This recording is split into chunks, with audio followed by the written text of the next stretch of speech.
Delicious Podcast. The Brutally Delicious Podcast. What's going on, guys? It's your boy Spider with the Brutally Delicious Podcast coming at you with another album review. Today we have Germany-based symphonic power metal band Aeon Gods with their debut album King of Gods. And if you know me or you've listened to me on some of my other reviews, you know I love mythology, and this album is chock full of it. And not just any mythology, this is Mesopotamian and Babylonian mythology, the OG mythology. Combining symphonic power metal with mythology, I'm all in on this album. This is a band that I actually found doom-scrolling Instagram one night, and when it finally came across our list, I knew I had to take it, and let me tell you, I was not disappointed with this at all.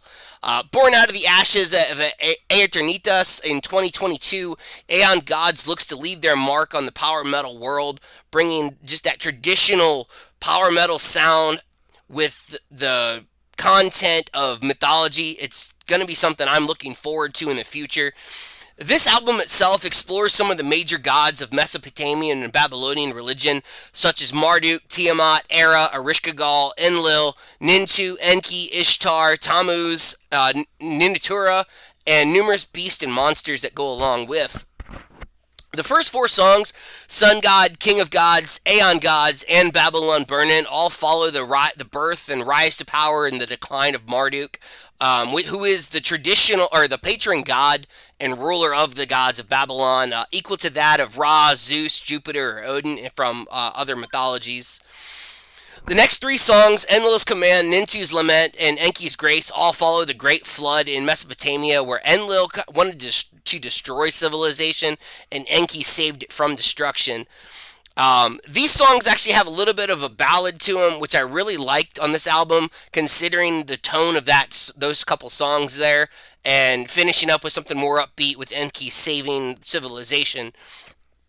The Descent is a story of Ishtar descending into the underworld in the failed attempt to overthrow her sister Ereshkigal as the god of the underworld.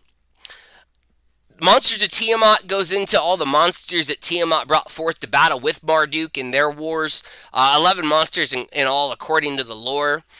The Tablet of Destinies goes into the small details of the Tablet of Destiny, which basically whoever held that tablet was the ruler of the universe. And over time, it transitions between Enlil, Enki, Kingu, and Marduk.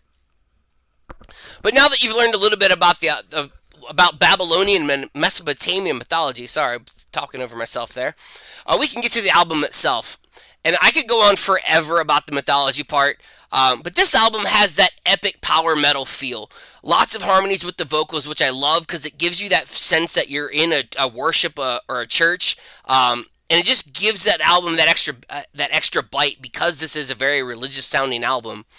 As I said earlier, Enlil's Command and Nintu's Lament from the Flood story are both more of a ballad. Again, I really like that with the being about the destruction of civilization in the Flood. And the rest of the album just kind of stays on that fast-paced power metal music with mixed in guitar solos that are just absolutely epic.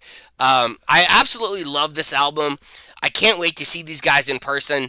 I can't wait to see what more these guys can do. I think it's going to be something special coming up. This album just released November 22nd, so do yourself a favor. Go out, pick it up from your favorite music merchant, and enjoy the album.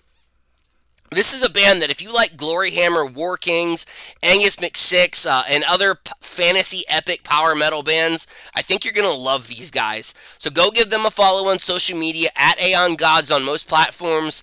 And as always, give the Brutally Delicious Podcast a follow on social media at Brutally Delicious on all platforms. And myself at SpiderG300, that's Spider with a Y on Instagram, to keep up with the bands that I'm finding and the concerts that I'm going to. And we'll catch you next time.